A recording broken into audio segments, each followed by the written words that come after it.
Same old man. Game over. You're gonna need a bigger boat. Why so serious? I am Iron Man. This is a tasty burger. Welcome to the InSession Film Podcast. Welcome to episode 569 for January 21st, 2024, and I'm JD Duran. And I'm Brendan Cassidy. Hey, thanks for joining us, everybody, for what is to be a really fun episode. But as we start off this week, Brendan, I have a two-sided coin that I am going to flip here. Okay? All right, this should be And, interesting. Of course, continuing the trend that is the year 2024 for me as it relates to sports, because, oh my God, it continues to steamroll. I am on the verge of buying a lotto ticket because Everything's working out in your favor right now. Like it's getting crazy, Brendan. Obviously, I've talked, at length about my Michigan Wolverines. Yeah. In the playoff, winning the national championship. The Detroit Lions have won not one, but now two playoff games. Yeah. This year. They just beat the Buccaneers. Just beat the Buccaneers, which is crazy to me. I noted this, I think, last week up at the top of the show, because going into last week, there was a wild stat that if you're 65 years and younger, this blows my mind still. If you're 65 years and younger, the Lions have won one playoff game in your lifetime. Yeah. That is absolutely astounding. And now they've won not one, but two playoff games. And they're one win away from going to the Super Bowl. The last time the Lions went to the NFC Championship game, meaning the last time they won more than one playoff game, was in 1991. Yeah, I was just going to say. Was 6 years old. I was 2 years old. 6 years old. Actually, you know what? I take it back. I was not even 2 years old, because by the time that playoff game would have happened in 1991 would have been, the January, February timeframe, right? Yeah. So I was born in late 1989. So technically I would have been maybe like a year and some change. Yeah, exactly. Yeah.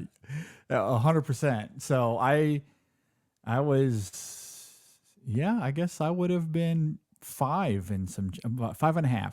Yeah, there you go. 5.5. God, literal babies. Absolutely wild. Yeah. It was a long time ago. It was Barry Sanders, I think, first year, maybe second year. It was a formative time for little JD trying to engage in his fandom. Of course, Michigan football was very good at that time as well. Oh, for sure. So, of course, I became a diehard Michigan fan and a Lions fan. One has been a little bit better to me than the other, but here we are. Yeah, well, now 2024, both doing pretty well for you right now. It's like they heard the calling. Yeah, I mean, I'm so thrilled for the people of Michigan, for everyone that has had to endure the Lions in their entire lifetime, unless you were around in the 1950s, which a lot of us aren't these days.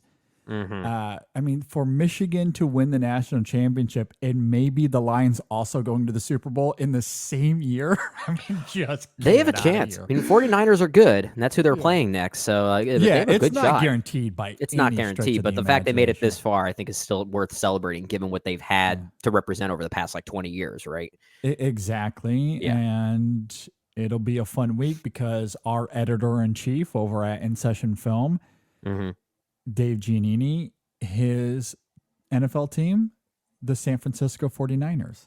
Yeah. So I'm sure we will have some fun in the next week leading up to the game. I think that makes it even funnier, because at this point now I am rooting for the Lions simply because they are kind of the underdog, right? They really are the underdog of those remaining. Yeah. I guess before the Texans were eliminated, they could have been arguably the other underdog. Oh, for sure. Yeah. But Houston's out. So really it's just the Lions. So that's why I'm rooting for them. When my teams are no longer represented, I always go for the underdog. But my wife is rooting for the 49ers because she used to live in San Francisco. And that's fair. If you have a local connection, I totally understand it.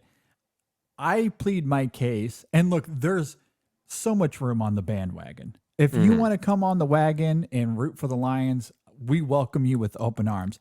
It has been 33 years since the Lions have been in this position. 33. That's insane. And only until the last 2 weeks, one playoff game in the last 60 years. I mean, just win. I should say one playoff win, not game. Yeah, win. Yeah, exactly. Just it's truly amazing. Yeah. And as we're recording this, we still have the Chiefs and the Bills playing. So it looks like the Chiefs are still in the lead right now, if I'm not mistaken. So that'll be interesting to see what happens who ends up playing the Ravens. And then to add on to all of that, I went to the Red Wings hockey game here in South Florida. They were playing the Panthers. Yeah. And the Red Wings have had an up and down season. But of course, I go to the game, and lo and behold, the Red Wings win that game in overtime. Yeah. So between Michigan and the Lions and the Red Wings, it's just been the snowball effect. I don't know when it's going to end, but this is the most amazing time right now for me. You're right, JD. Why haven't you bought a lottery ticket I don't yet? know. I need to. I need to. I wanted to do it this weekend, but just ran out of time. Yeah. Anyway, well, I can't say it's my idea because then I'd ask for some royalties for that.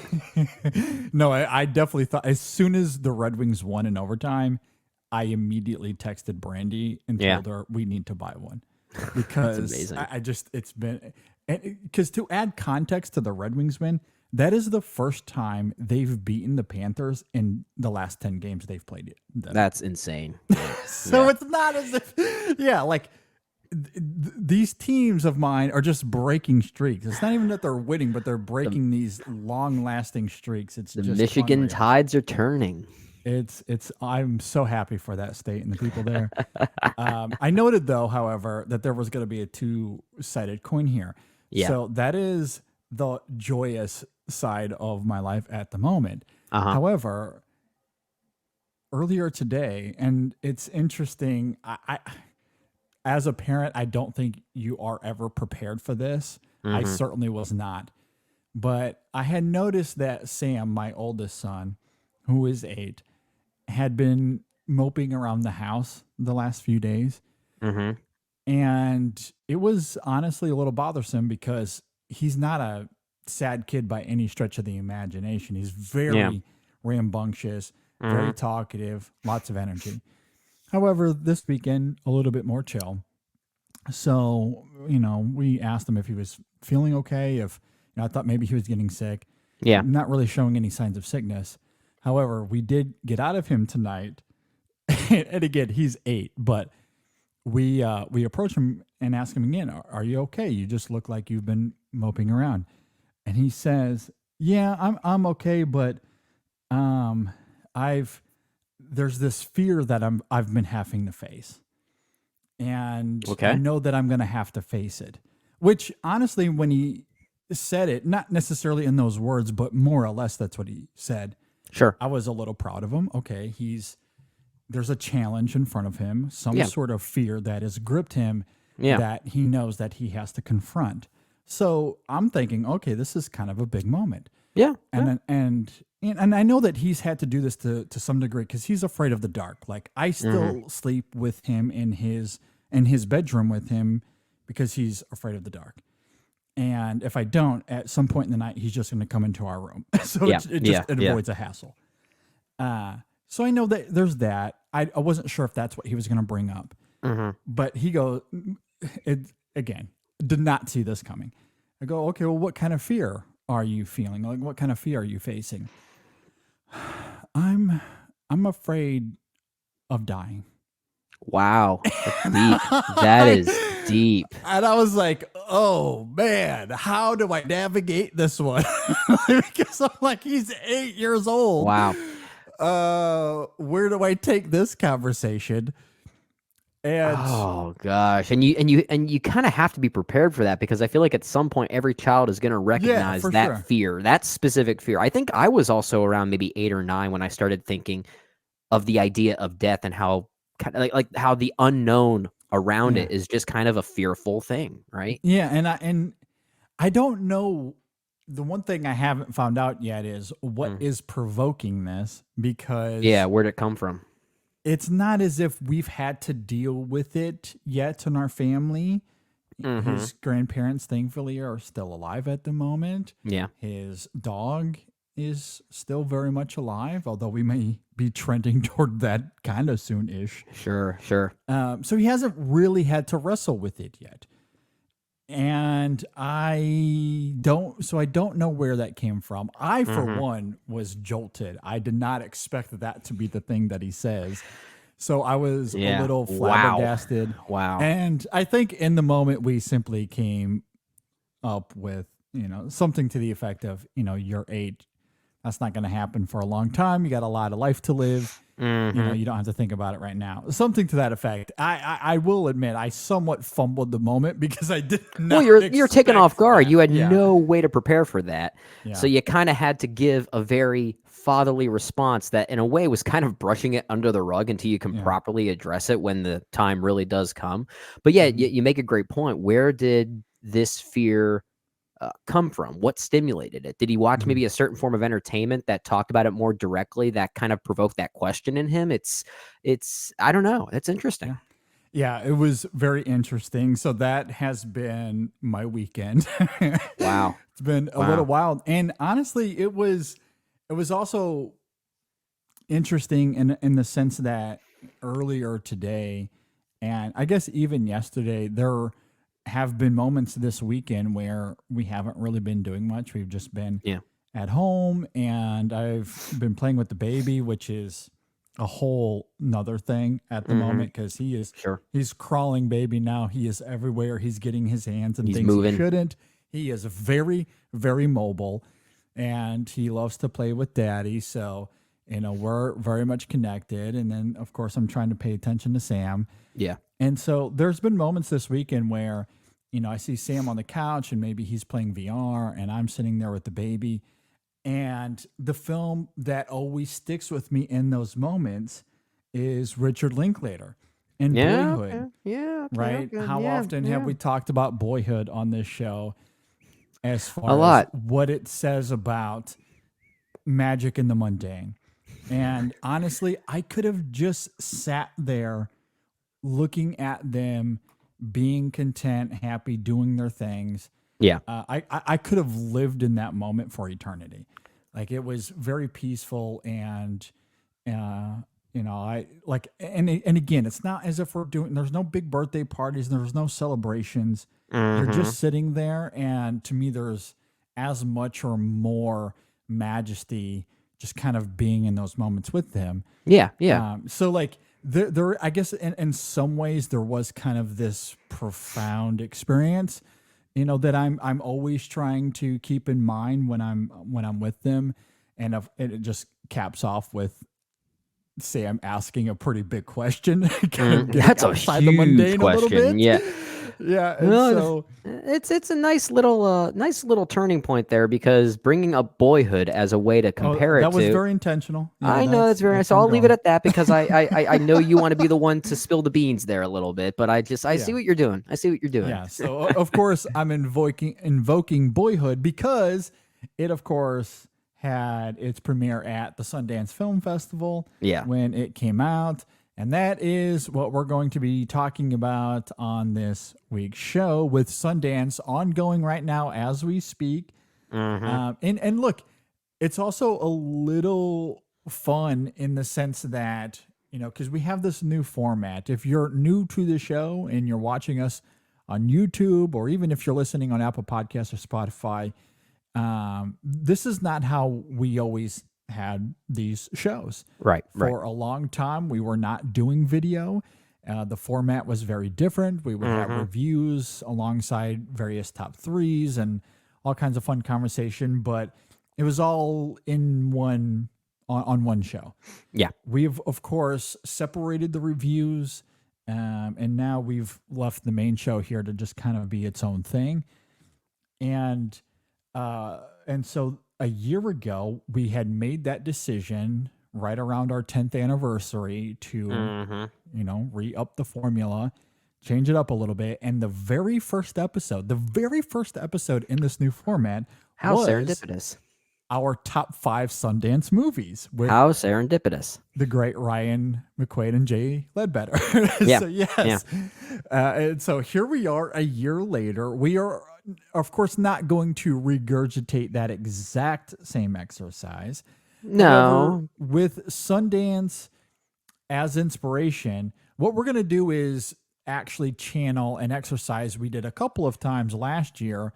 We did this with Christopher Nolan, where we came up with a consensus ranking when we were talking about Nolan. Brendan and I, we talked through it. Perhaps we agreed on some films, we disagreed on others, but we came to a consensus ranking on Nolan. So we're going to do the same thing with Sundance. We're going to come up with a top 10 Sundance movies that that Brendan and I will talk through. We have our own separate list. Yep. And we'll kind of talk through it, and we'll get we'll get into more of those details here in a minute, because we are actually not starting the show with that, but we are going to get to that. That will be the main. There's a lot to that, and it's a great talking point because of this this so-called top 10 of all time Sundance movies that Sundance themselves polled and surveyed and released, and it started a lot of conversations among film critics. Yeah, simply say. Yeah, and that was also part of the inspiration here was that article, that top 10 absolutely got people wound up. With that top 10. Just a little bit. Yeah, we agree. Mostly good movies though. We agree with most of them. Most of them we talked about. Some not so much. All right, so we'll get to that here in a little bit. I actually want to start the show here because we talked about this a little bit last year. And it was brought up on the award show. One of Jay's individual awards, I want to say, the great Jay Ledbetter, brought up something to the effect, and I can't recall exactly how he titled it, but he was essentially getting to the biggest errors of the year of 2023. And one of his nominees was the person that bought the rights to The Exorcist. Oh yeah, those at Blumhouse that spent $400 million just to buy the rights for The Exorcist, so they can make this so-called trilogy with David Gordon Green. Because the budget of that movie, The Exorcist Believer, was certainly less than $400 million, but I mean, you kind of have to factor that purchase into the budget, right? I mean, because that is what fueled the making, or I guess potential making, of this trilogy. That's maybe no longer going to be a trilogy, or is it just without the greenisms? Like, I don't know. I don't know what's up now. Yeah. Now I don't know. I don't know what its budget was. I'd have to look that up. But The Exorcist Believer, as of now, has grossed $136 million worldwide. Mm-hmm. Okay, it was $65.5 million domestically. So it's not off to the greatest of starts. Look, if you had a very low budget, if you were a Godzilla -1 and you made that movie on $10 million, 136 is great. Apparently the budget for Exorcist Believer was around $30 million. Okay. So $30 million. And look, that on its own terms isn't. That's not bad. Just factoring in the budget for that movie and the box office for that movie in a vacuum, that's not terrible. That's great. That's perfectly fine. But when you paid $400 million for the rights, we have to take it a step further. And that's why there's going to be at least 3 of these movies, right? If you're at 136, multiply that out to get to 400, we at least need 3, maybe 4 to get that money back, right? Actually, you're probably going to need 4. And then you also have to subtract the individual budgets for those movies, right? So 30 times 4 plus 400. Yeah. Yeah, I'd say at that pace, you would need 4. Now, unless you make changes, right? Yeah, yeah. Again, if we're bringing sports back into this, regardless of sport, it could be hockey, football, baseball. Yeah. This happens often where, okay, your team is doing good, maybe not great. You're a borderline playoff team, but you want to make the playoffs. Well, what do teams do? They fire coaches. Yeah. They make trades. They change up the nucleus of the team in one way or another. Well, that's what's happening with the Exorcist films because David Gordon Green has been fired. We got to get a new coach, guys. So, yeah. Will they get I feel like they need to get a new coach because otherwise that $400 million that they spent for the rights is just, that's too big of a cost to be a sunk cost. I don't think they can ignore that. No, I mean, if we're equating David Gordon Green as the coach, which is what I was inferring there, then yes, he's out. He's out. He's gone. We got to get a new coach. Maybe we'll add some new players to the team, if you will. We'll see what happens with the cast. I don't know.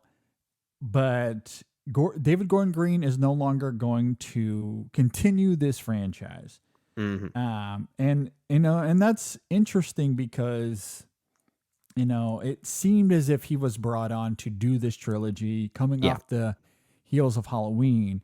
And as you noted, in a vacuum, 136 off 30 million isn't terrible, but it's very clear that the studio expected more. The pace is not right. Yeah. And also the critical consensus hurt that movie as well. Yeah, and I'm not sure you didn't see the movie yet, right? I have not. No, I can't speak to the movie itself. Yeah, I don't think it's very good at all. I tend to echo a lot of what a lot of critics have said, that the film is just not very good. And I think a lot of audiences felt the same way. It's certainly a film that's trying to do something. I just don't necessarily think it's succeeding at all in what it's trying to do. So it begs the question, if they are going to bring in a new coach, is it going to continue what David Gordon Green started? Or will this be a complete overhaul? Now that they still have the rights, they really could do whatever they want. Exorcist Believer could end up being just this one-off movie that didn't work. And Blumhouse maybe tries to rebrand it into something else now that they still have the rights. I don't know what's going to happen. But yeah, it's certainly interesting to speculate. I'm glad Green's out. I just don't think he was the right fit for this franchise. Yeah, I'm glad he is out as well. I have not seen The Exorcist Believer, so I can't speak to it specifically. However, I really did not like his Halloween movies.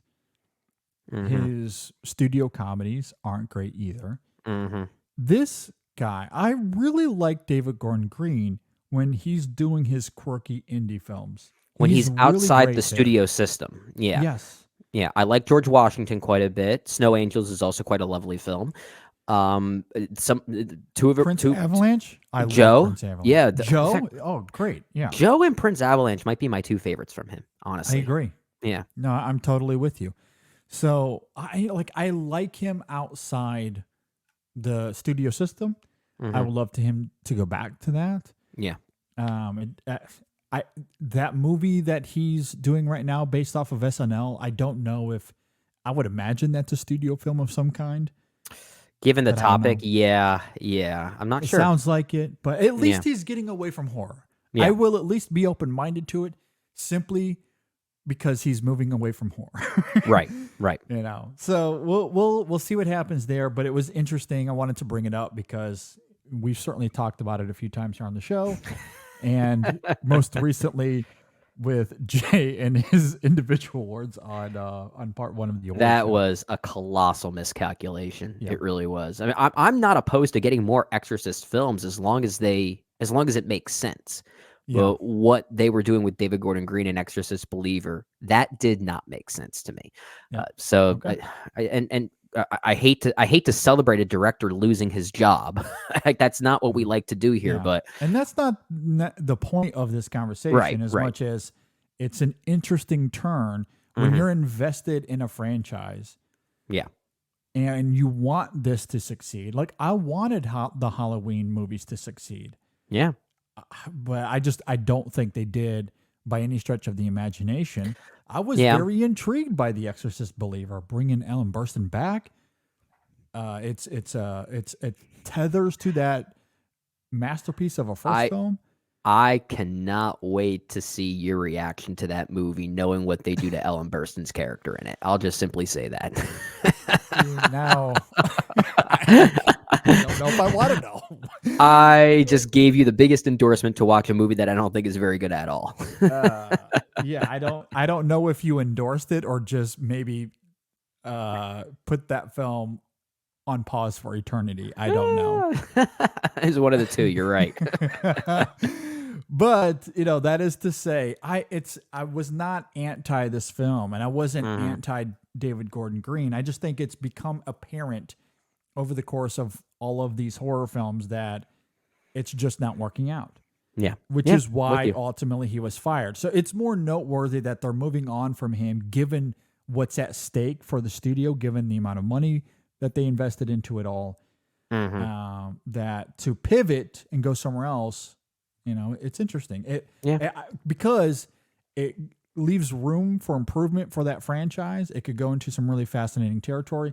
It also opens up David Gordon Green to leave that franchise and go do other interesting and make David Gordon Green films. Exactly. Yeah. So there's certainly a lot of hope to be had on both fronts. Yeah, we'll see. We shall see. Okay, let's quickly talk about Tom Cruise. Oh, yeah, he's got quite a few noteworthy items. Now that he's he has an office at Paramount now or something like that? Yes, and he's going to be making a bunch of movies for them, creating new franchises. Was that part of it? I think or new at least franchises. Building up new franchises? Building up new franchises, I think is probably the best way to phrase it. At least that's my understanding of what his role is going to be as sort of like this movie star producer persona of sorts. That's the way I kind of see it. And one of those films is, I guess, continuing something he's already created. Top Gun Maverick was amazing. Absolutely loved it. And now there's been the announcement off the heels of this partnership that he has with Universal now that they're going to do a Top Gun 3. I don't know how I feel about that. Top Gun, the original, I think is amazing. Yeah. One of the best films of the 80s.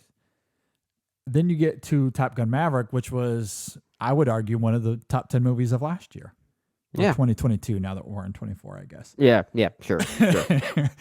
And I don't know where you go with that story. Like, I don't know where you take Maverick from there. Also, we're at a point now in terms of aviation, the Air Force. I don't know where the drama comes from without it feeling a little hokey. And now I say that perhaps myopically because sure, they could conjure something, and great writers will always find a way. And I don't want to dismiss that. I am clearly not the greatest of writers, which is why my limited perspective on this is I don't know where they go from here. However, I do think there is an angle where you maybe there's two places you could take this. You remove Maverick altogether and it's about Rooster, or you do a prequel of Rooster, maybe off the heels of the incident that we hear about in Top Gun Maverick, where his wings are taken from him. Where does he go from there? Like, what was that time period like for him in between Top Gun and Maverick taking his wings? That could be interesting.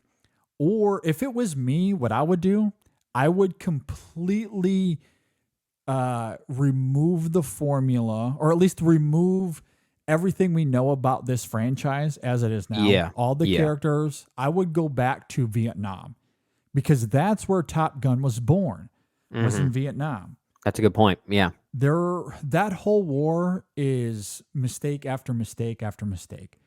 And the Air Force was not devoid of that.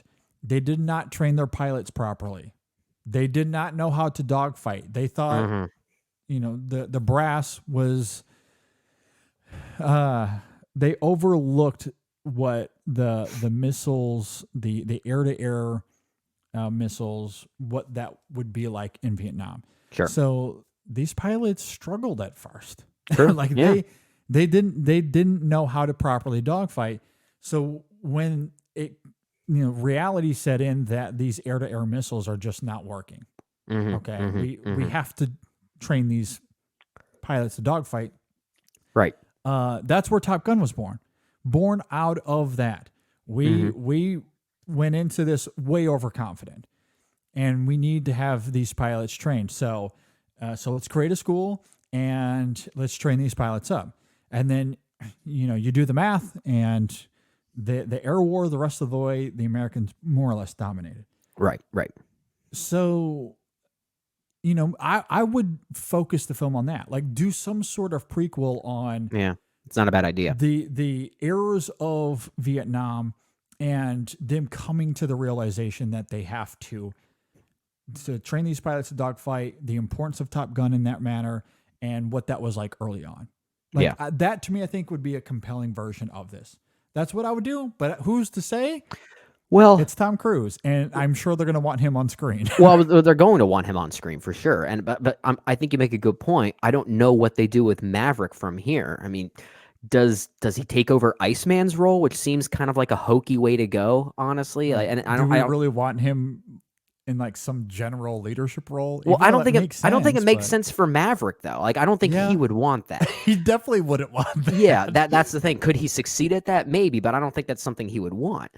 And I think part of the charm of Top Gun and Top Gun Maverick working together is the length of time between them. Yes. Is the fact they feel That like they works come in from this instance. yeah, they feel like they come from two different eras. Really, the only thing connecting them is Tom Cruise and Maverick, and well, honestly, Rooster and his father Goose. So there is a connection there, but Mhm. it's a completely different world. Time has changed, technology has changed, and I think that should be baked into the gimmick a little bit, whether it be a prequel or some type of like maybe to your point even further. How does Top Gun even work in today's day and age? You know, like how does it evolve to the point that does it feel like it becomes obsolete in a way? How do they battle with that? Like there's conflict you can kind of focus on there.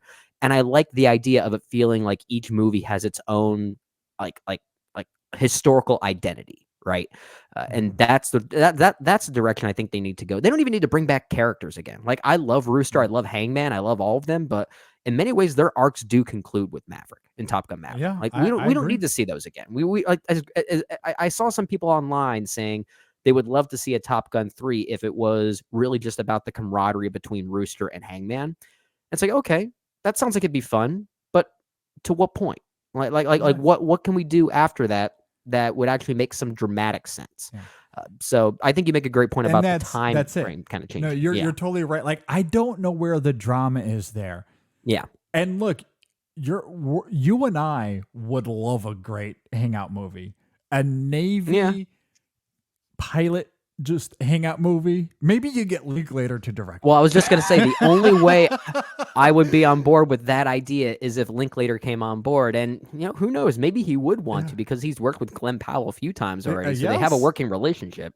Yeah, exactly. So I wouldn't be opposed if they just want to emphasize the camaraderie and you know what life is like as a pilot with those two, and Maverick maybe thrown in the middle there every now and then. Mm-hmm. Like I wouldn't be opposed to that at all. I would love to see how those relationships have blossomed post Maverick. Mm-hmm. But I don't know where the drama is there unless you're Yeah. going to emphasize more, because Maverick did bring this up a little bit. It ultimately wasn't what the film was about, but it was always lingering there in the backdrop. The idea of the fighter pilot being obsolete.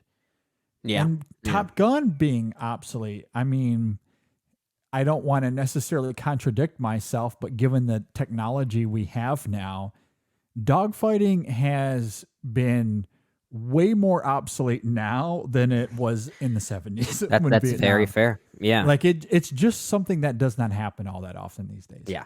Very objectively, it just does not happen all that often these days. Yeah. But you know, you still have, you think about the Russian-Ukraine war, the potential of what could happen with any foreign entities against the United States.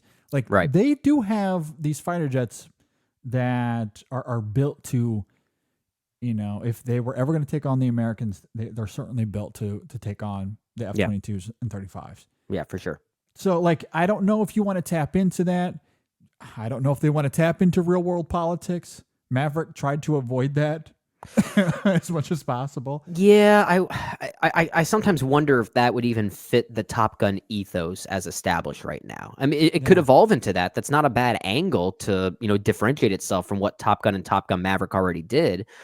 But again, I don't know. I don't know. Does that mean that these movies then start to take themselves too seriously when there is meant to be a sense of fun to them? Yeah, exactly. Look, I think we've reached the point where Top Gun, there's nowhere to go. Yeah. We've done that. Those two movies are impeccable. I love them. They work with each other just incredibly well. Yeah. And it crystallizes the arcs of those characters immaculately. I just, there's nowhere to go.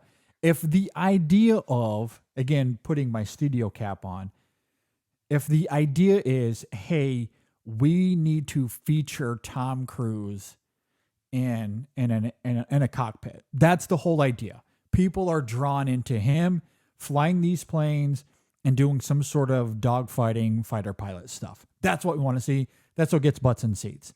Mm-hmm. If that is the case, I got stories. I got plenty of stories that you can pull from that you could use Tom Cruise for. We don't need Maverick, but you could certainly have a Tom Cruise in the cockpit. When you think about, let's say, World War II, and there was this tiny little aircraft that became famous in World War II. It's called a P-51 Mustang. Do you know what Tom Cruise has on his personal hand? A P-51 Mustang. That he flies it in Top Gun Maverick. Of course, you would know that. You would know that. One. I love that. That's the thing I envy the most about Tom Cruise, is that he has his own personal P-51, and it's the plane you see him working on there in the shop at the beginning, also at the end when they fly into the sunset at the end. That's what he's flying. Yeah. That was a very, very, very famous World War II dogfighter in the U.S. Arsenal. There are so many stories from that era you could tap into that you could adapt and have Tom Cruise simply be the lead for that movie. That's what I would do. I would just take the general idea of putting Tom Cruise in a cockpit. If that's what people want to see, we can make that happen. There are so many stories that Hollywood has not even tried to tackle. Famously, we get the Red Tails, which hasn't, I didn't love that movie, but it's certainly there, and that's a story worth doing. But there's so many more. Oh, yeah. That's where I would take the whole Tom Cruise in a cockpit thing. I'm sure you can find a cockpit for him in a sequel to Edge of Tomorrow, right? Sure, if you want to do that. And that's an interesting transition to the next topic, because that's the other thing with Tom Cruise. He makes these movies, and they change the name of them afterwards. They change titles. Yeah. They change titles. Live, Die, Repeat. Now Dead Reckoning. We're dropping the part one. Yeah. I think this is one of the silliest things I've seen in any movie news related thing in a long time. I hate to sound cynical about this, because a title's a title, right? A title really doesn't mean anything as far as the quality of the movie is concerned. But one of the things we talked about a lot, JD, with regard to Dead Reckoning Part 1, was there was a lot about that movie narratively that bothered us. And we were thinking, okay, what's Part 2 going to do to recontextualize some of these things? Maybe it'll remedy some of the issues that we have. Stripping away the Part 1 from the title implies that this movie is now a fully standalone movie, and it makes me like the movie that much less now. Like it does, because it makes it seem like what happened here is its own its own thing in a vacuum. So of course we'll get some new things in whatever Mission Impossible 8 ends up being titled, but it takes away those reservations that we had, right? So at least perceivably it does. It just, like, the movie was released and functioned as a part 1. It was made to be a 2-part story. Yeah. So I don't understand this, especially now that the Blu-rays are already out. So many of the Blu-rays already have part 1 on their respective cardboard sleeves. So I just scratching that out on your Blu-ray cover.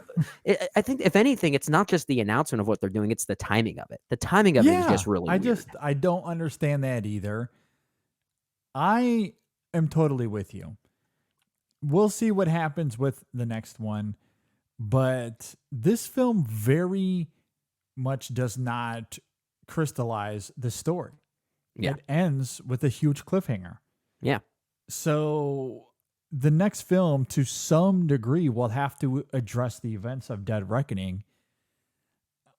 To what degree, I don't know, because it does imply that, okay, we're going to have a follow-up maybe it will address the events of Dead Reckoning to some degree, but ultimately we want to take it in a new territory. So the first 15 minutes might be dedicated to wrapping that up, and then we're moving somewhere else. Maybe. If that is indeed the case, then yeah, my reservations for Dead Reckoning will have all the more merit to them. Yeah. Yeah. There's a lot I really like about the movie, but where I ultimately land on it will depend on what this follow-up does. Yeah. And you're right. The name change, maybe it's just a marketing thing. And look, if that's all that it is, fine. We want to separate Dead Reckoning from whatever the next film is going to be. We don't want to have a part 1, part 2 thing. Although it worked out fine for Harry Potter and others. It did, yeah. So unless it's not that big a deal. This is the entity making its own choices for things now. So Yeah, maybe maybe AI has finally taken over the these studios, movies. So this is what I need you to do. It's Paramount trying to make these movies even more meta than they already are. Yeah. So look, I mean, ultimately, it might not be that big of a deal. Yeah. But it does make you wonder if the next film is maybe going to end up going somewhere else. Yeah. I agree. Yeah. I wonder. All right, Brendan, we need to talk about coffee. Oh, It's yeah, our we favorite always drink do. on the So planet. good. So good. So good. And when you're drinking coffee, look, there are 2 ways to go about it. You can have a ton of milk and sugar in your coffee. That's not coffee. There are certain companies that love to do this. That's a dessert company, if you ask me. It is. It is a dessert company for sure. And look, that's one way to drink quote unquote coffee. Mm-hmm. Another way to do it is drinking high-end gourmet specialty grade coffee. Mm-hmm. That's why we love Coffee Cult, because that's what they do. They source incredible specialty grade coffee from all over the world. It's all ethically sourced, and they get these specialty grade beans in. And it's one thing to just get specialty grade. Yeah. A lot of companies will get specialty grade, and they will roast it as they get it. Ooh, but that's not what Coffee Cult does. They go one step further, where they take the specialty grade and they look through it, and the green coffee beans that aren't great, maybe they got some defects. That's not, the greatest, but it's part of the bag that specialty grade comes in. They toss those out. They don't roast any of the beans that aren't the best, that aren't high end. And that is the difference. That's what makes them so great, and what makes their coffee so special. And as a result, you get these incredible natural flavors, such as blueberries, strawberries, chocolate, nutty, like depending on the kind of flavor you want, they have that in their coffees and their single origins or blends. And it's just absolutely fantastic. Yep. And then they have, specialty coffees such as, I don't know, Brennan is a lover of this one, the bourbon barrel coffee. I if you love bourbon. Yep. That's really fantastic. During the holidays, stay tuned for the holidays, because they have a holiday blend that just will knock your socks off. Yeah, the holidays really aren't done yet. New holidays coming up too. But yeah, that bourbon blend, I just got to echo that once again. That is a treat. That is an absolute treat, if I do say so myself. Yeah. So go to coffeecult.com. That's coffee with a K, cult with a K. Coffeecult.com. Use our code ISF, and you'll get 15% off. Again, that code is ISF for 15% off at coffeecult.com. All right, Brendan, it's time to talk about your other favorite, music. Oh yeah, my most expensive hobby, right? You can see see the gear behind me now. It's not just the vinyl collecting. I've got a Fender Precision bass. I've got 2 Aguilar cabinets back here. So I'm a music maker, and of course, I want people to hear the music that I help create. Exactly. Yeah. And that's why we love Amazon Music Unlimited. Absolutely. Got to try it out. Amazon Music Unlimited. It's a music subscription service featuring 70 million songs. Yep. All kinds of, pre-programmed, expert programmed playlists and stations. You can listen anywhere, at any time, on any device. And it's just the perfect way to listen to your favorite music. Yep. And right now you can get 90 days free through us. 90 days. That's a long time. That's a good chunk of 90 time. days for free. So go to getamazonmusic.com/InSessionFilm. Yep. Again, that link is getamazonmusic.com/InSessionFilm. And you'll get 90 days for free. That's a lot of songs. So that's a lot of songs.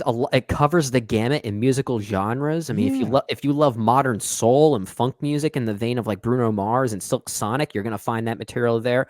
Or dating all the way back to the 1960s and 70s, classic rock and pop from that era. It covers the musical gamut. Or JD, shameless plug, you want to listen to a band like Two Rocks Rye, the band I play bass in? There you go. We're on there too. Yeah, so go and check all of that out.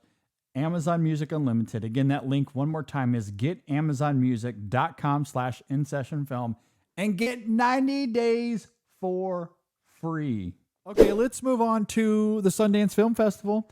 As we talked about at the beginning of the show, this is partially inspired because Sundance is going on, but also they released this top 10 list.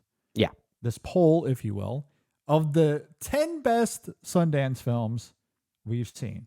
Yeah. On that list, they have Sex, Lies, and Videotape from 1989, Clerks from 1994, The Blair Witch Project from 1999, American Psycho from 2000, Brick from 2005, Little Miss Sunshine from 2006, Fruitvale Station 2013, Whiplash 2014, Get Out 2017, and Coda, most recently, from 2021. Yeah. There's some really good films on that list. There are. Some really good films. Yeah. Wasn't Whiplash like top of that list when they actually did like a collective ranking or something like that? Yeah, I think that was the case. And perhaps that's where some of the backlash came from. And look, I'm not suggesting that Whiplash should be the top pick or even in the top 5. Right. But Whiplash is a very good movie. It's a good movie. Yeah, it's a very good movie. I still think it's one of the best films of its year. It has some great performances. It's, again, I don't care to get into the minutia of the musicality of it. I know jazz nerds will nitpick it to death, and I have very much done so. I don't care, especially because it's more of a sports movie than it is a jazz. It's movie. Full Metal Drum Kit. That's basically what the movie is. Yes, exactly. So I don't really care too much to get into the weeds on all of that. And as a drama, as you see this individual that has this ambition coming up against this teacher, this mentor of sorts, I thought all of that was captivating. To me, that's where the movie thrives. I don't care as much about the jazz of it all. Right. And so I still think it's great. I think all of the backlash it got this last week simply because of where it was ranked is wholly unwarranted and unnecessary. Wholly unwarranted. Look, again, I'm not saying that it deserves or needs to be in that top spot or in a top 5. Yeah. And that's where rankings can sometimes be a little weird. It's a good movie. It's a very good movie. It is. Yeah, it's just like I could see why some folks out there would be a little bit bothered that, let's say, movies from Richard Linklater, for instance, weren't as highly represented with a movie like Whiplash, as new as it is. And when I say new, I mean like 10 years old, because that came out in 2014. But we've had classic debuts from other filmmakers, like the Coen brothers with Blood Simple or Quentin Tarantino with Reservoir Dogs, that whether you like those movies more or less than something like Whiplash is almost beside the point, but those films have had more of a cultural impact on the evolution of cinema. And I could see why some individuals would be a little bit bothered by a movie like Whiplash overtaking them. But at the same time, it's a poll about preference. That's all it is. That's all it is. And we're going to be doing our same thing here. Are we voting on the best films or are we voting on legacy? Because if that's the case, there are really only 3 films that should be on this list. Right. Clerks, Sex, Lies, and Videotapes, the Blair Witch Project. That's it. Yeah. The rest of those movies do not carry the same weight in terms of legacy. Great movies. Love Brick. Love Fruitvale Station. Especially love Get Out. And Yeah. that might... That's in the time- closest. Yeah. Yeah, that's the one that's very yeah. much the closest. Yeah. But the rest of those do not carry the same weight. We're debating semantics. We're debating the gravity of how good those films are. Now, you are right. There are so many other films to come out and premiere at Sundance that should also be in that conversation beyond Right. Whiplash and Coda and Brick and American Psycho. Yeah. So what is the criteria here? Like, again, It's a good if question. we're just talking about the best films, removing legacy, sure, I'm okay with Whiplash being in that conversation. I'm very much okay with Get Out being in that conversation. I'm okay with Brick being in that conversation. Those are great movies. You know, Little Miss Sunshine, really like that a lot. That's a cute movie. I have fun with that. Yeah. Yeah, really like it. That's not top end for me, but I know it is for a lot of people. Sure. So I think you have to remove the legacy part of it, unless that was strictly mentioned in the article. I don't think it was, though, that legacy is a part of this. Yeah. Well, I guess it depends on what the criteria is that people are voting for. If they were not told a criteria, then they're just voting on whatever criteria that they come up with. Some of them might be voting for legacy. Some might be voting just for personal preference. So then Yeah, it could be an it's hard to say. inconsistent criteria then. Which is why you probably end up with that eclectic mix there. Yeah. So Yeah. it's hard to say. But yeah, I wanted to push back against the pushback, if you will, because I think it is a little unwarranted. A little. I think people need to relax, calm down a little bit. We're talking about very good movies here. Your list might be different, and that's okay. Oh, it's going to be. Yeah. You know, I understand that those listening, those watching, your personal list is probably very different. It might not have Whiplash. It might not have Get Out. That's okay.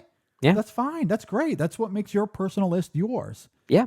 But just because yours looks different than these 10, I don't think we have to, you know, get all wound up about it. Like, I don't think that this is to me, this is much different than, okay, the Oscars giving us 10 nominees for Best Picture. Yeah. And 7 of the 10 are just clearly not great or they're very mediocre.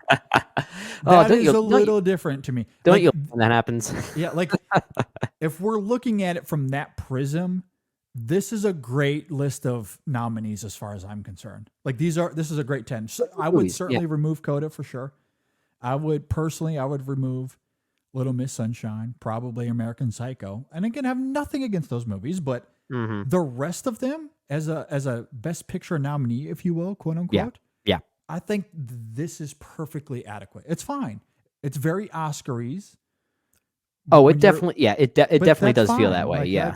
That's it's you're polling a wide audience. I'm assuming they're polling a wide, they're throwing a large net out there. Yeah.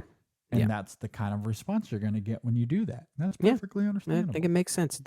Which is what makes it fun for our list then. So what we're going to do, we're going to essentially do the same thing, but a much smaller net. It's just Brendan and I here.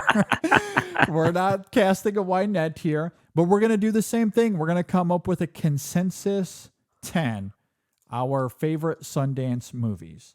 Now, coming into this to make it interesting, and because we didn't necessarily want to debate 50, 60, 70 movies that have premiered at Sundance. Too many. So Brendan came in with his own top 10. I came in with my own top 10 as well. Yeah. We did share these lists because we did not want any crossovers. We're going to have 20 movies that will essentially be in our pool. Yeah. That we will, the 20 the 20 favorites between JD and Brendan, basically, that premiered at Sundance. That's basically what we're doing here. And that's going to make this really interesting. So yeah, the pool is pretty small, but I mean, it's all these movies are different. So that's and we're going to try and see what we think our top 10 is to battle this published list by Sundance themselves. Absolutely. All right, so here is my 10. This is in no order whatsoever. But my 10 are as follows: Get Out, Once, Take Shelter, Sex, Lies, and Videotape, Brick, Manchester by the Sea, Hoop Dreams, Blood Simple, Leave No Trace, Beasts of the Southern Wild. Those are my 10.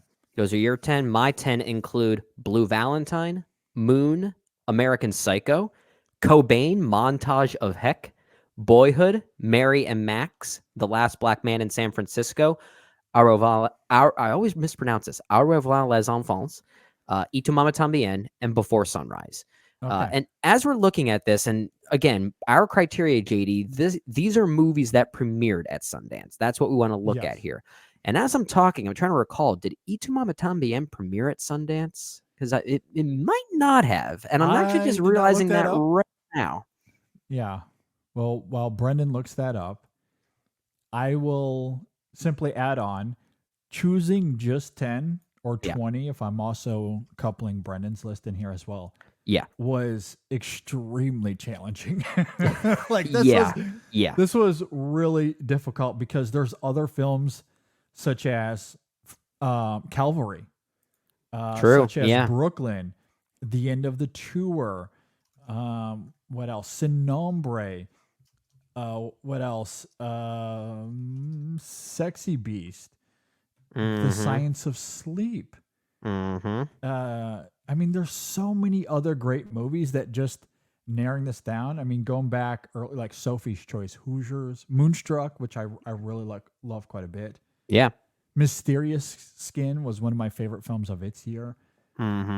Like just narrowing. There's so many good movies. There's so many other great movies, but this is why we had to narrow it down to 20, right? Because it easily could have been 50 or 60 movies, and getting to a 10 out of a pool of 60 would make this a 4.5-hour show. This would be complicated. Yeah. Yes.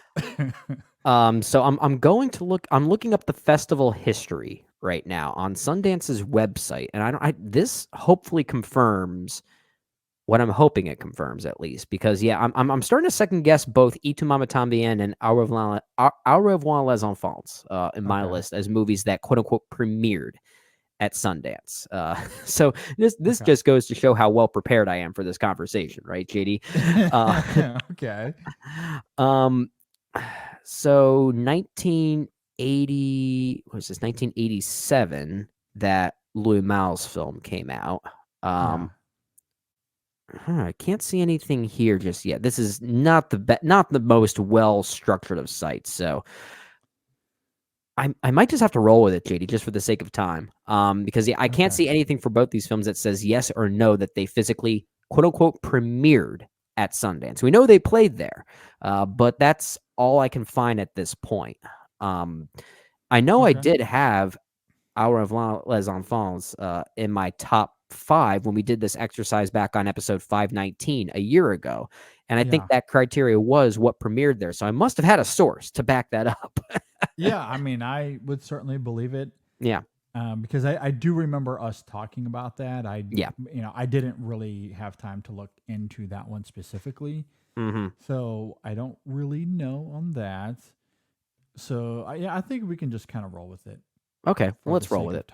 Well, I guess both those films will carry a slight asterisk just in case we get proven wrong on something midway through.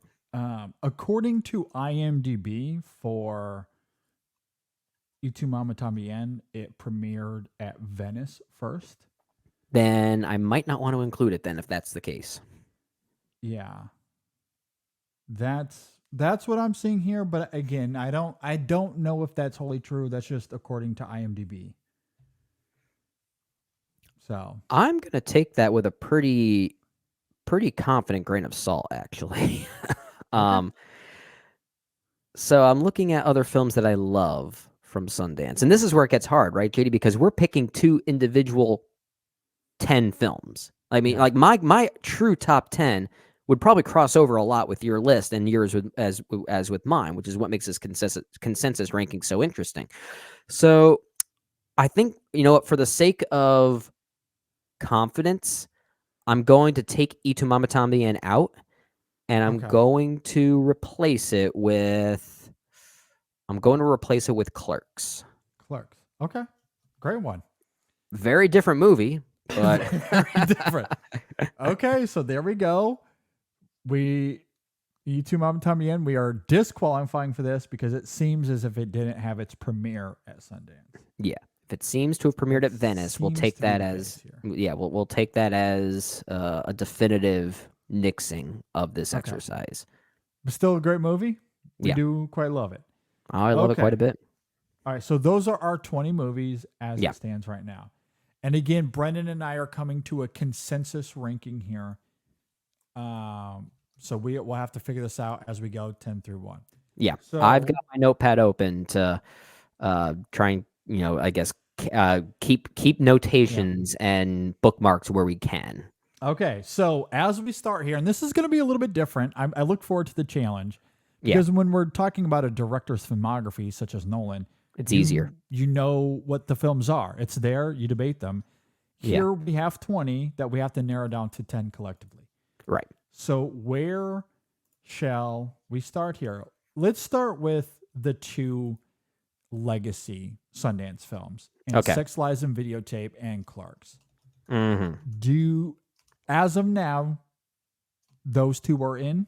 What do you think? Oh, again, if we're trying to be definitive with this, as far as what films represent Sundance as a birthing place for certain filmmakers and certain trends, then I think these ones definitely need to be part of the conversation. Okay. Now, which one do you prefer between the 2? I think I prefer Soderbergh's film more. Yeah, I was going to say Soderbergh and then Clerks. Love them both though. Yeah.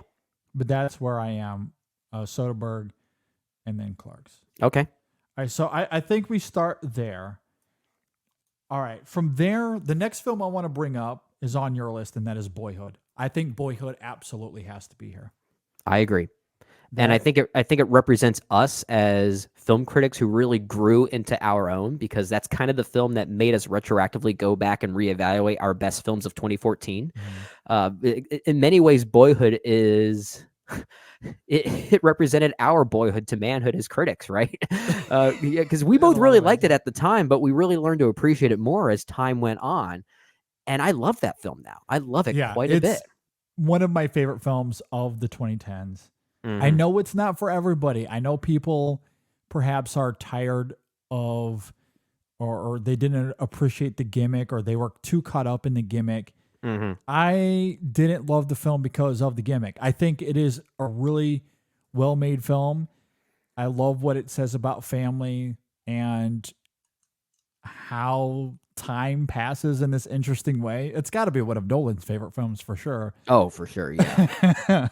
But yeah, I mean, you think of some of the outbursts we see at the end of the film of like, how did I get here? Like, how did time slip by so quickly? Yeah. As I noted earlier, like what the film has to say about these mundane moments, because that's what makes Boyhood for me so special. It's not about the graduations. It's not about the birthday parties. It's not about these lavish vacations that you'll remember. It's the everyday. It's the in between. Yeah, and finding magic in those moments. And it's the way the sense of time in that movie kind of secretly moves past you, right? Like there are no clear bookmarks in that movie that tell you, oh, a few years have just gone by. The movie just kind of flows. It just goes. Yeah. And that's how time kind of works, right? Exactly. Yeah. So the movie, while it is a series of moments, as a 3-hour edited experience, it kind of feels like one moment, which is really interesting about the movie. It's great. Yeah, I love it. Absolutely adore that film. So Boyhood is here for sure. Yeah. Is there one that sticks out to you? Well, if we're gonna keep the Linklater train rolling, I think Before Sunrise also sticks out to me as one we need to talk about. Sunrise has to be here for sure. Yeah. Sunrise is absolutely on the list. That's one of the quintessential 90 movies and early Linklater for sure. Oh yeah, and what I mentioned before when we talked about the Sundance list that they published prior to us doing this exercise, we've seen a lot of great filmmakers get their start by premiering at Sundance.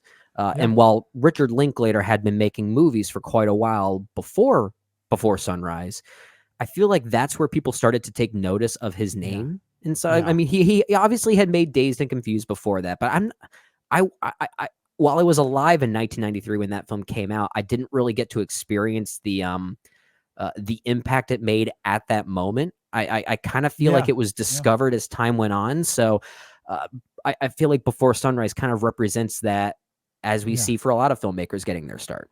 Well, Linklater was such a big part of the U.S. indie scene and that movement at that time. Yeah. And his movies being at Sundance is obviously a big part of that story. Yeah. So, yes, for the legacy part of it, but mostly Before Sunrise is just one of the best movies they've had there. It's one of the best movies of all time, if you ask me. Yeah, absolutely. So, I think it deserves to be here. Yeah. Of the most recent films, I will go to bat for Get Out. I think that film should be on this list. To me, it is one of the smartest screenplays I've seen in some time. I still love its filmmaking. You can certainly see the maturity of Jordan Peele as a craftsman when you get to something like Us, and especially what we see with Nope. Yeah. But I think as a first-time feature, the direction is still quite great. There are shots from that film, individual shots from that film, that are arguably his most iconic still. Arguably. Give Nope some time, though, because there's moments from that will absolutely be in that conversation. And maybe already is. Yeah. But Get Out, I think, had a huge impact in that regard. It had a massive cultural impact. And I think, again, more than anything, it's the writing of that screenplay is one of the best of the 21st century. We talk about its ideas. We joke about its thematic undercurrent. It's become memeified to death now. Yeah. But in 2017, when that film came out, what Jordan Peele was tapping into was not all that talked about. It was actually quite insightful. And so he kind of forced us to talk about it because a lot of it was still taboo for a lot of people. Exactly. And so it's a film that forced us as a society to wrestle with these ideas. He does it with this fascinating premise and he does such a great job of tapping into that with the imagery and the performances of that film. Yeah. But also he gets to have its cake and eat it too. And not only having these incredibly thoughtful ideas, but making it incredibly entertaining. It is one of the funniest films of the last decade, let alone one of the most thoughtful and horrific. And let alone having the greatest supporting actor of all time, right? Lil Rel Howery is still eating because of his performance in that film. Like he's still getting handling shit. He's still handling it. Yeah. Still handling. I mean, what's so brilliant about the comedy of that movie is that it is inherently not all that funny. What he is saying, the actual words that his character is saying isn't inherently funny. He's talking about the urgency of the film. Yeah. Like you need to get out of there. He's saying things that a normal person in that situation would be like, this doesn't sit well. Like this doesn't sound right. But of course his performance and the way Jordan Peele plays with irony, that's what makes it comedically very funny. Yeah. And so you couple that with, like the plotting on the film. And to me, that's what makes the ending of that film so brilliant as a getting to have its cake and eat it too. Because when that cop car pulls up and you think about the commentary behind that film, your immediate thought is this cop has pulled up and he is going to blame all of this on Chris. Yeah. Like that is your thought. And we know he's wholly innocent. But with Jordan Peele and how he taps into societal norms, that is your immediate thought. Yeah. And he invokes that. Like that's the seed that was planted early on in the film. So when that cop car pulls up, Jordan Peele doesn't have to do any work. He like you as the audience member do all the work for him. We think we are like, oh, we're deflated. It's this cop. He's a step ahead of us by making us think we're a step ahead of him, which is so weird. Yeah. It is absolutely brilliant. But instead, of course, it's not a cop, it's Rod. And you get to have this incredibly diverting, hilarious moment with Rod. And so Jordan Peele gets to have his cake and eat it too in the most brilliant of ways. Like, it is one of the smartest, one of the most clever screenplays I've seen. Well, yeah, and I think culturally, sociopolitically, this is a film that is probably the most anticipatory as far as ones that we think will best represent the zeitgeist of movies and culture going forward. And we talked about that with some of these films already, right? That they've had this like cultural imprint. Movies that came from Sundance, or at least premiered at Sundance, they left this mark on the trajectory of filmmaking and what they could convey. Get Out, while it is still a very recent film, it's most likely going to be that film of the modern era that does that, right? Yeah. I mean, I think that's already started. I feel like that trend is already on its way. Yeah. In fact, we could probably say it's already there. Like, I feel like that already is there for Get Out. I think it is going to be talked about in that way. And that to me is like, that's why it's still my favorite of his movies. As much as I admire something like Nope and can even concede that it's a better crafted movie, the cinematography of that film is incredible. Its thematic ideas on its own is really inviting. And it's his most horrific, like truly visceral movies, for sure. But I don't think it hit the zeitgeist the way Get Out did. And I still think that the screenplay for Get Out is like, for all of the sophistication we talk about Peele's filmmaking and Nope, that's the level of sophistication of his writing of Get Out. Sure. And so through his 3 features, I think we've gotten to see the best of both versions of Peele as a writer and director. Yeah. And I guess it just depends on where you want to lean there.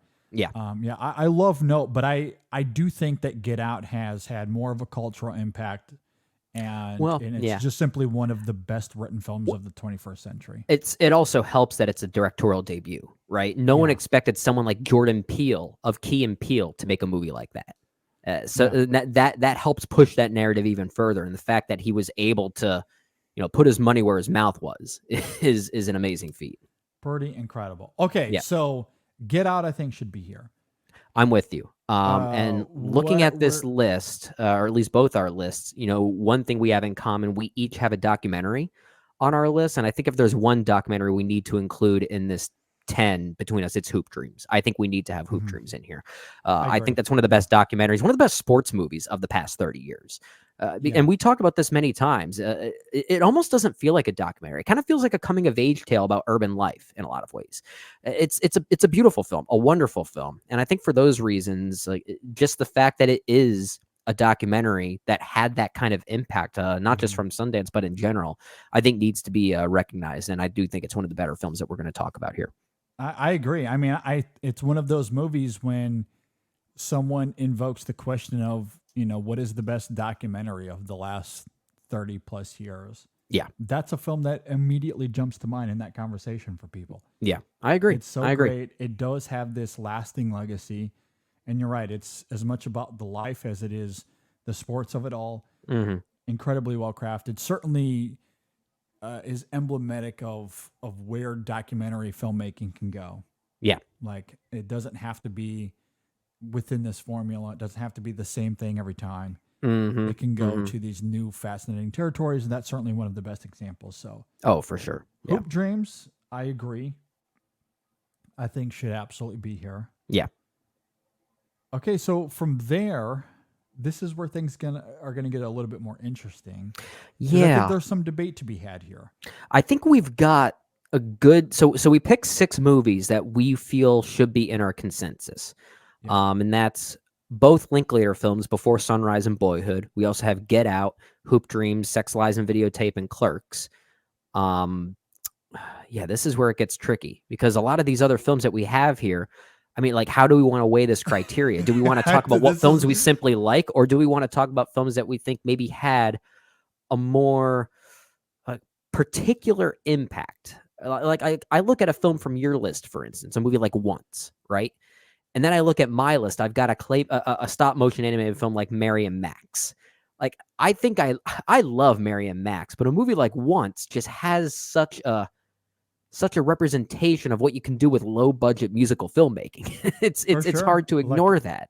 I agree. I love Once. I mean, it did win an Oscar, which is indicative of what you're talking about there. I don't know if when they set out to make that movie, awards was the furthest thing from their mind, I'm sure.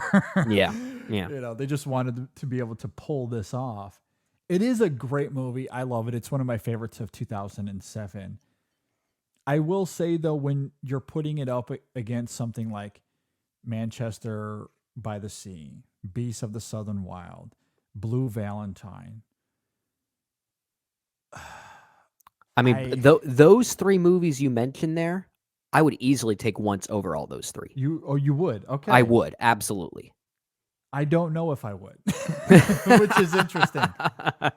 I don't know if I would. I mean, on a subjective, personal level, probably. Yeah, I'm there with you. But when I'm looking at it beyond my own personal taste, I don't know.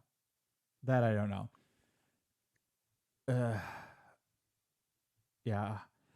I mean, I think there's an argument to be made that a movie like Once kind of falls into the same camp as something like Clerks in a way. Like given the stripped down nature of it, it's almost like a movie unplugged in a lot of ways. Yeah. And I think that, and I think that just gives it such an interesting narrative. And when you watch the trajectory of what movie musicals were doing at that time, what they're doing nowadays, it makes Once feel like such a unique outlier, even despite the fact that it's not the most unique of movies, but in a weird way, it kind of has become one of the most unique movie. It's not a musical, but music movies of its time. Yeah. It's almost like by design, it has become that. Okay. I mean, I'm not opposed to putting it on here. I'm really not. I was gonna say, after talking after we got done talking about Hoop Dreams, I was looking at all the other films on my list and your list that we haven't acknowledged yet. My first thought was we got to get Once on here. It just it for some reason it feels like a movie we need to have on here. That's the only way I can describe it. I have this hunch that I feel like we need to include it. Okay, we can certainly have it on here for the moment. Okay, and maybe it will end up staying. Who knows? Mm-hmm. I will say this. I love it. I don't know, again, when I'm looking at it broadly, removing my own subjectivity from it, I don't know if it carries as much weight as something like, when we're comparing it to Blood Simple, for example. Well, yeah, Blood Simple was going to be the next film I say maybe we should consider throwing in here because, I mean, we keep on bringing up this narrative of early films from rising directors that really got their start at Sundance. And I don't want to always look at the legacy aspect of it, but Blood Simple is a very good thriller. That is a very good thriller. No, it's like, I did not really come at this from a legacy perspective. So you and I are kind of clashing here in an interesting way. Yeah, I love that. Because I did not really want to look at it from that perspective. Because Gotcha. that to me is a little unfair, especially to some of these more recent films. Because in another 50 years, some of these might carry the same weight. I mean, who's to say? So I did not really want to look at it from that perspective. I will say, though, Clerks and Sex, Lies, and Videotape is a little undeniable. Yeah. Before Sunrise, Linklater as a whole, for sure. Yeah, but especially Before Sunrise is more in that than Boyhood is. Boyhood I wanted on this list because of its prowess, not its legacy. Yeah. Get Out for the same reason. But I do think there's actually more of a legacy there than I think with Boyhood for the reasons we mentioned. Hoop Dreams has a legacy, but we're also talking about one of the best documentaries ever made. Exactly. Yeah, exactly. So like that's where I'm going with it. And Once doesn't have the legacy, at least broadly speaking, with you and I, it very much does. I love that movie. I do too. But I don't know, like Blood Simple, I think deserves a spot over Once. And I might even go as far as to say Manchester by the Sea, simply because it has one of the best performances of the last decade, of maybe the 21st century so far. But maybe you could argue the musicality of something like Once is maybe a rival to that argument. Yeah. I that's where I'm also looking at Once in a different way because I mean that came out in 2007 when the indie music scene was a certain thing, and I think the musicality of Once in a way doesn't just like the trajectory of that movie doesn't just live within the world of cinema. Like it branches away from that to represent the trajectory of the music scene kind of evolving in this indie rock kind of space, right? This really stripped back, almost cultural and worldly kind of space. So in a weird way, Once kind of sits in two artistic worlds. And that's where I think the movie is even more interesting, which is why, like, personally, I even like the movie more than something like Manchester by the Sea. But I also think, like, given that representation, I almost feel the urge to include Once over Manchester. But at the very least, Blood Simple is a film that probably should be included, because that I think is given the history of the Coen brothers, that's a movie that I think has almost become kind of underappreciated in their filmography as their career has expanded and gone further. I think it's a really thrilling movie. The other film, to your point on Once, if we're going to consider it, I think we have to have this conversation then, even though he doesn't have the same legacy as John Carney, but I think we have to consider Ben Zeitlin in Beasts of the Southern Wild, because that is almost the same idea, where you have a filmmaker coming in, no one's aware of this guy, and he takes indie filmmaking to a whole different stratosphere. He makes a movie that no one saw coming, one of the best films of its year. It's very distinct in its vision. It's very ambitious, has an incredible child performance, and even the father character in that film, I think, is astounding as well. Yeah, I think he's great Has in that. one of the best scores of its year. Its visuals are just incredible. Such a lived-in aesthetic, but with the surrealism of it, it's a very existential all at the same time.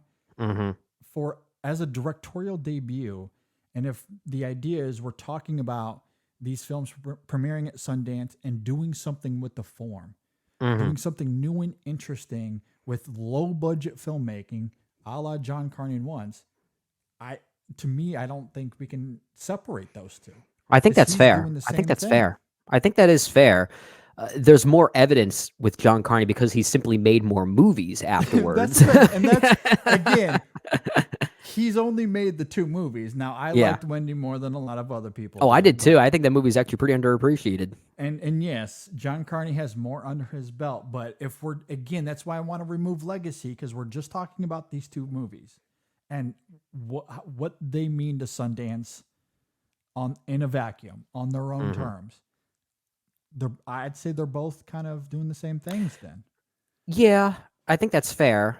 I think part of why I keep pushing towards Once is because it fits within all of those separate criterias for me. It's also one, like, if you didn't include it in your 10, JD, it would be in my 10.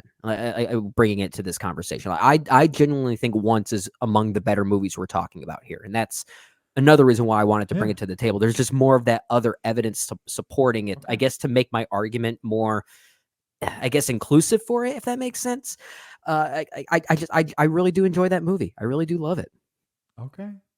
I mean, again, I'm not trying to argue our way out of excluding Once as much as I'm just trying to. I was going to say, you trying to get rid of a movie like Once? Who are you? What have you done with JD Durant? No, like, it's just, I think, like, when I look at it broadly speaking, I think there are other films that rival it.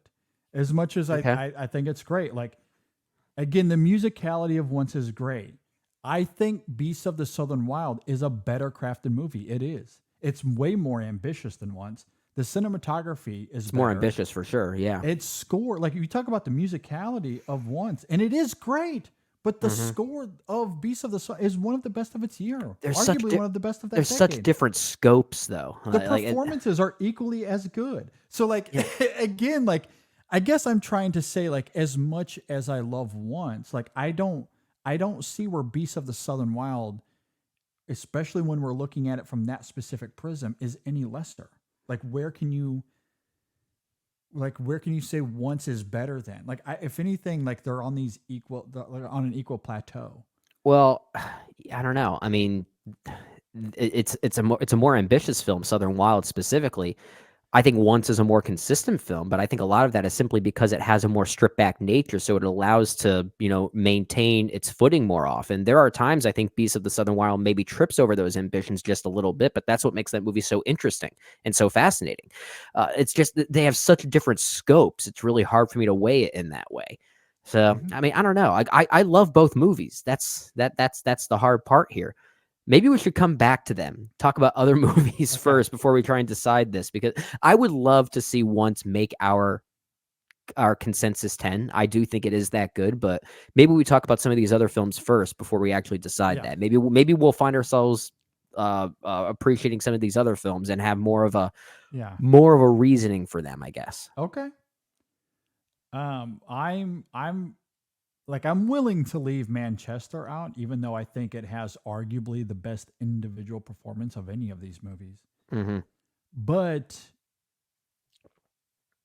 I think in the Once discourse, to me, I can't leave Beast out of that conversation, especially if we're looking at it from that prism. And I certainly don't have, excuse me. And I certainly don't have or share the same criticisms you do as far as it tripping. I think it's a flawless masterpiece. I wouldn't go that far, but I think some of those flaws I have with it, I think, are what make it fascinating. Like I still think it's one of the better films of that year. That the year that it came out, I think it is one of the best films of 2012. So it almost doesn't matter. It's but maybe we talk about some of these other films first. I mean, you brought up Blood Simple, and maybe we go back to that. Okay, one because, I totally went into a rabbit hole because I was thinking about what you were saying about Once. Yeah. And my mind was racing about Beast because I feel like from that specific argument, those films are kind of doing the same thing. Okay. I don't have anything to push back against Blood Simple. Okay. That is simply one of the better movies to come out of Sundance, and especially out of our 20 here. Mm-hmm. I would definitely say it's one of the best, one of the 10 best for sure. Okay. Yeah, I'd be okay with that. I'm trying to think of where I would rank it in the Coen Brothers filmography, and I'm not even sure if it would be in my top 10 of theirs, but I don't think it is for me either, but I really like it. It's a great directorial debut. Well, and you also, when you watch it, you also realize how much of a blueprint it was for No Country for Old Men. There are a lot of similarities to that movie. So you kind of have to give it a lot of credit for really shaping the Coen Brothers formula that early on. And they were, if any, when I say that the Coen Brothers were really consistent since then, what I love about them is how inconsistent they also were, because what did they follow that movie up with? Raising Arizona, a completely different movie, tonally speaking. But that's what makes them so great, is that they can have those movies. Yeah, but they found they struck something really good very early on. Like even that early on, it doesn't feel like a filmmaker, or in this case, filmmakers, trying to find their voice like we often see with directorial debuts, right? Like that movie is a Coen Brothers movie through and through right from the get-go. And that is so, it's so refreshing. It's refreshing to see that confidence so early on. I agree. All right, so Blood Simple, I think, should be here. Okay. If we're leaving out Once and Beasts of the Southern Wild for the moment, that gives us 7 movies. Yeah. So we have 3 more spots. Yeah. Now, I would argue for Once and Beast. Mm-hmm. However, the other 2 movies on here that resonate with me is Blue Valentine and Brick. Those 2, I think, should be in the conversation. But maybe also Last Black Man in San Francisco is pretty great as well. Yeah. Yeah. But of those 3, probably Blue Valentine would be my vote of those specific 3. I think of those 3 you just brought up, my vote would probably be Brick. Okay. But I think I could argue Blue Valentine a little bit too. Mostly with Blue Valentine, it's how great of a performance-based film that it is. And it's the Gosling and the Michelle Williams of it all. So it's like that really seals the deal for me. So, but I love Brick. That is still my favorite Rian Johnson film, and it's not even close. And that's not to I love his work mostly, but yeah, Brick I think is a very interesting movie. Like that is one of the most interesting high school movies I've ever seen, and for those reasons, I almost feel like we need to include it here because there's no other film like it. It is very unique. Yeah, there's no doubt about it. Yeah, I don't know if it's my favorite Ryan Johnson, but it's up there, very much up there. I love it. And I guess if I was to add a fourth there, and longtime listeners, I think would be quite angry with me if I at least didn't bring it to the conversation. And that's my beloved Jeff Nichols. I was gonna say, where's Take Shelter in all this, JD? I'm surprised you haven't said it yet. It's got to be in the conversation. Now, whether it gets in or not, who knows?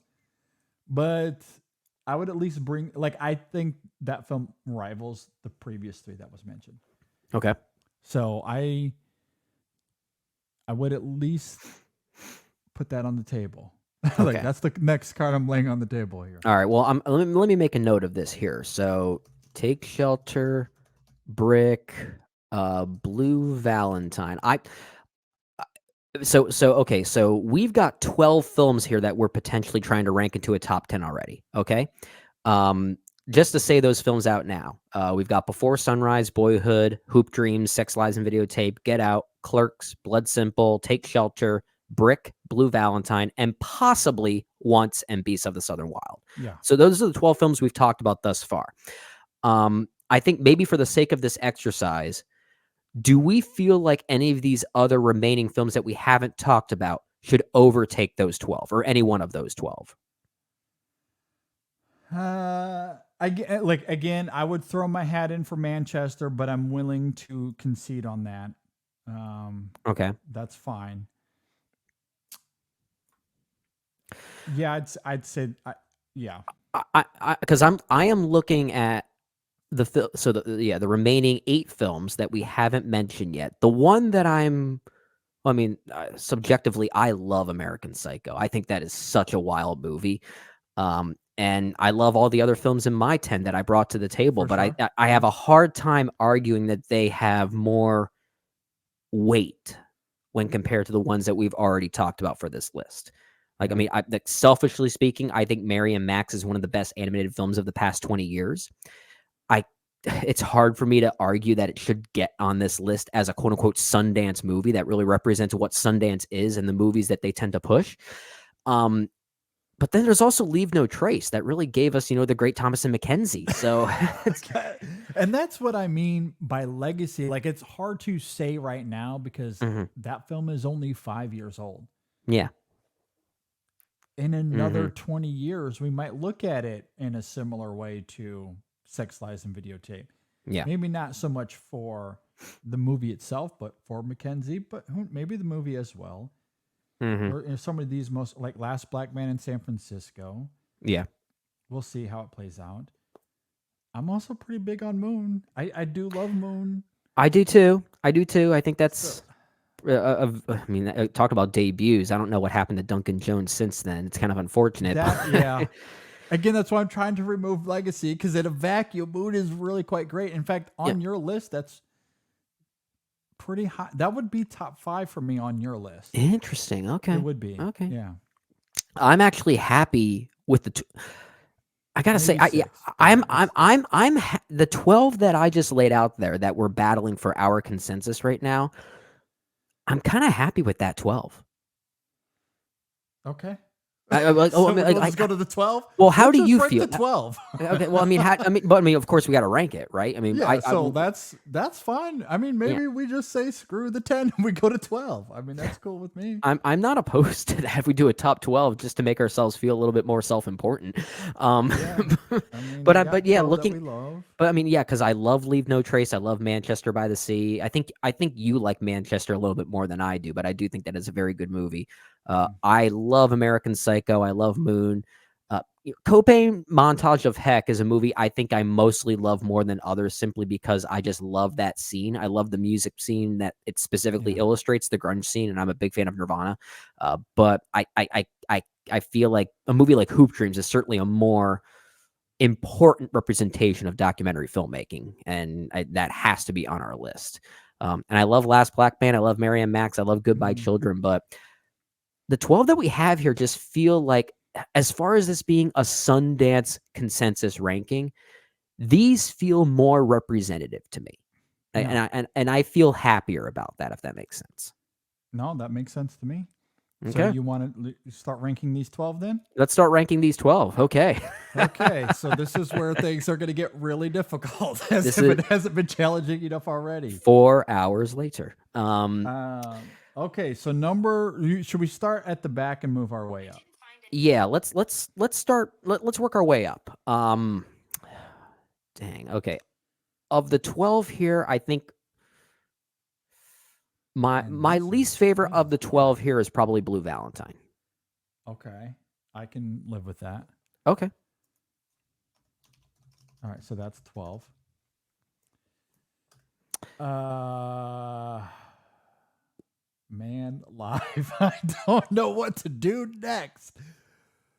Let's see here. The next one for me is probably, oh my God, I'd say Take Shelter or Brick. My number 11 would probably be Beasts of the Southern Wild, but it's not. I mean, the separator between that and movies like Brick and Take Shelter is not really that big. Okay. They're all a lot of these movies that we might have falling on, let's say, our 9 or 8 through 12, whatever it is. They're pretty interchangeable for me.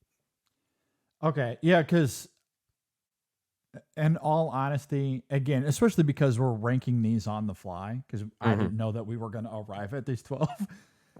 Yeah. Beast is probably going to be in the middle for me. That's where I would land on it. Okay. I'm very high on that movie.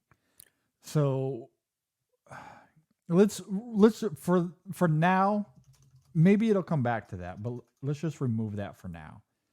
So if we remove Beast, it comes down to where would you go next? Like Take So Shelter? if Blue Valentine is at number 12 still, I'd say Take Shelter maybe at number 11. 11. Okay. Yeah. All right. We can come back to Beast and place it somewhere else. I just want to sit on that for a moment. Sure. All right. So Take Shelter at 11. Oh my God. How high are you on Clerks? Is that like top 5 here for you? No, it's not top 5 for me. I mean, keep in mind, it wasn't even in my original 10 that I brought to the table. I only brought it in sort of last minute when we found out that Y Tu Mama Tambien doesn't necessarily why don't we put qualify. That last then? You know, I'm not opposed to that. That's more of a that's such a Sundance movie. I like it a lot. It's just that I'm okay putting that in the back. Right, I'm okay with 12. that. Let's put Clerks at 12.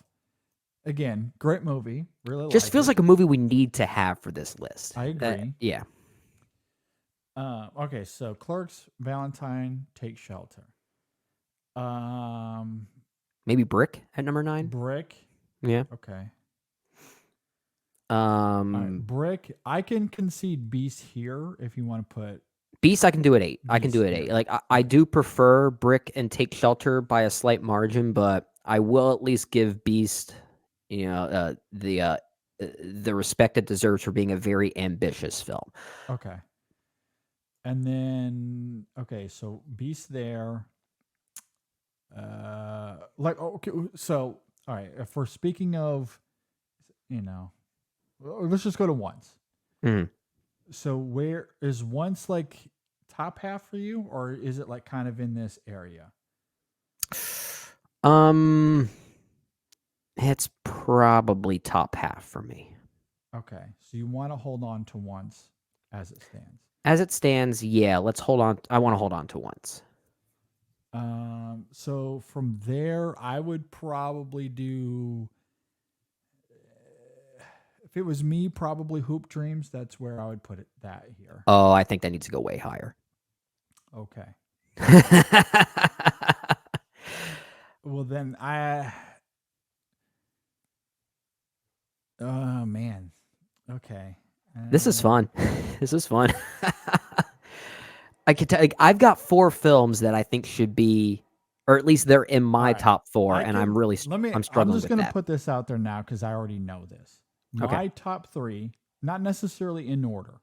But my 3 would be Before Sunrise, Get Out, and Boyhood.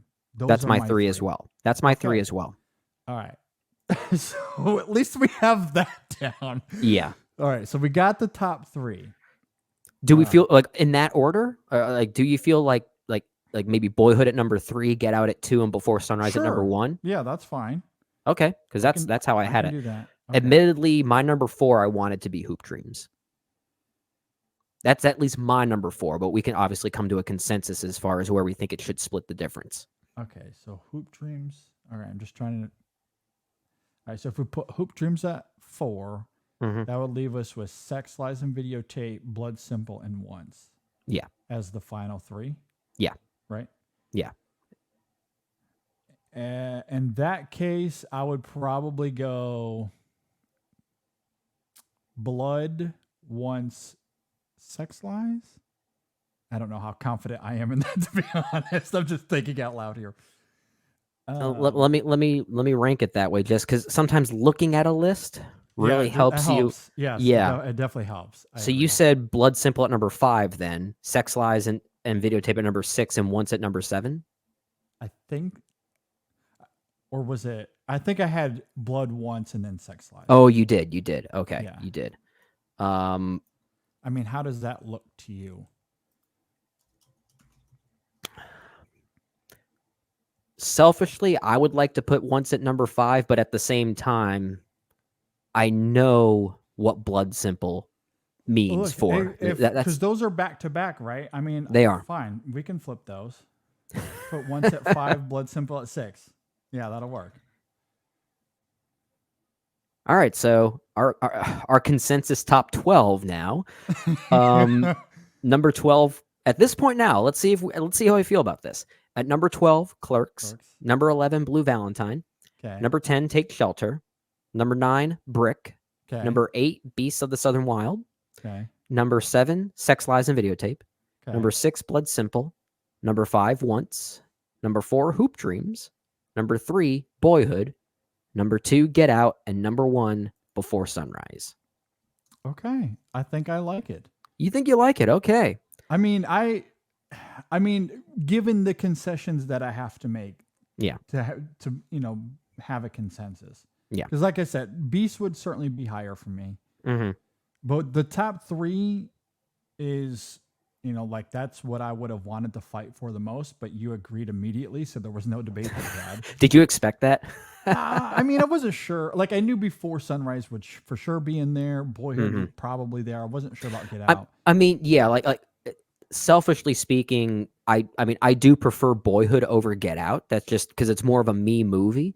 But at the same time, I am trying to split the difference between movies I love on a personal level and also what they mean for the purposes of a Sundance list, right? Yeah. And I feel like putting Get Out slightly above Boyhood makes narrative sense. Like just given that narrative we already talked about and why we're including it in the first place. I agree. No, I totally agree. Yeah. Is there anything that feels out of place to you? Of these 12, no. And I'm going back to the films that we didn't include, like Leave No Trace and Manchester by the Sea, Moon, American Psycho. I'm kind of happy with these 12. I really am. Yeah, I absolutely. Especially given the exercise here and coming to a consensus. I mean, obviously, I would have Manchester higher. I would have it on this list. Okay.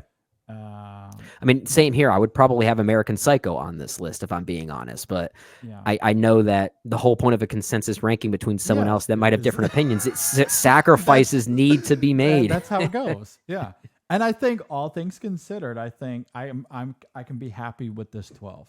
I can too. I'm happy. I can. I can. Yeah.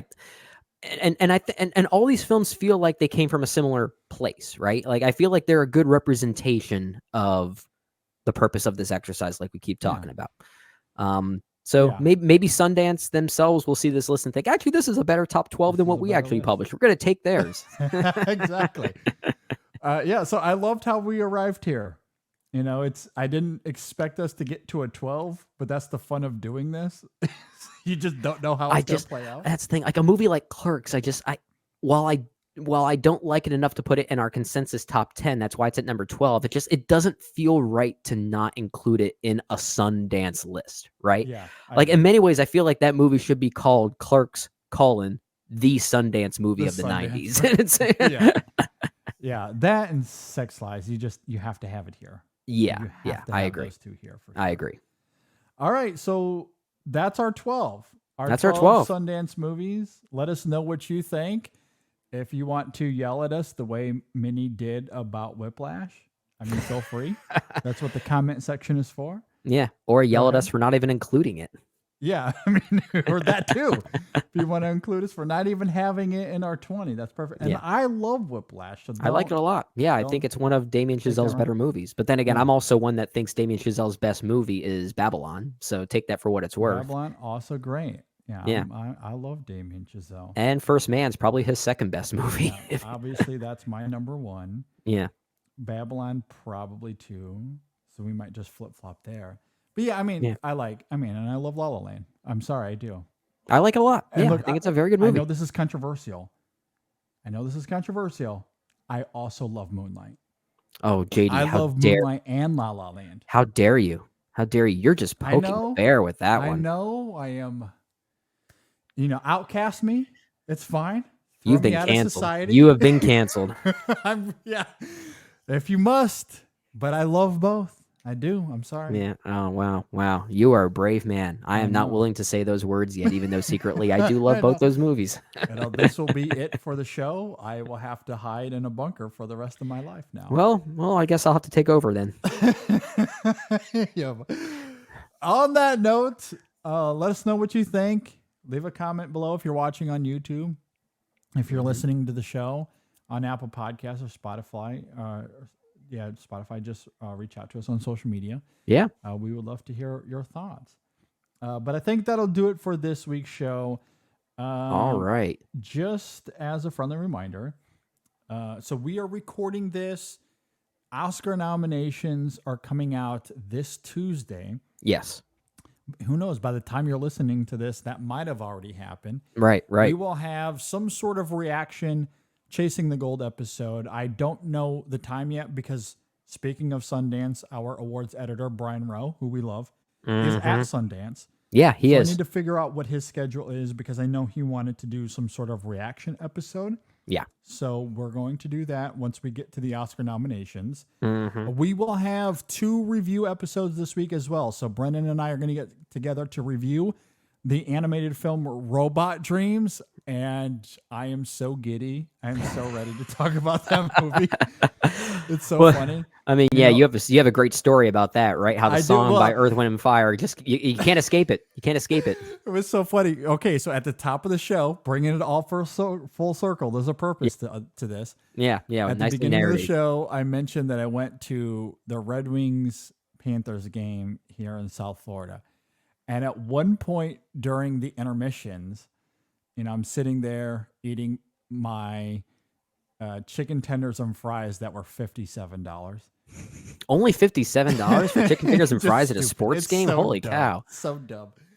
At any rate, I'm sitting there eating, and that song comes on. September comes on.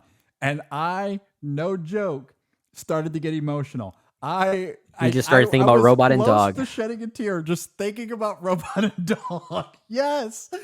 I had to text Brendan right away. I was like, you're not going to believe this, or maybe you will. But yes, that song came on, and I was like, my heart. Robot and Dog, so good. Yeah, can't wait to talk about it. If I didn't need another reason to love that song already, Robot Dreams gave me another reason anyway. Exactly. Yeah, absolutely. And then we're also going to talk about Brendan's number 1 movie of 2023. Yeah. And Wim Wenders' Perfect Days. So those will be the 2 reviews that we'll have out this week. Yep. There will be a Women in Session coming out this week as well. Don't know the timing of it, but that'll be out. Be sure to go check out their last episode. They talked about the Best Actress category, which was a lot of fun.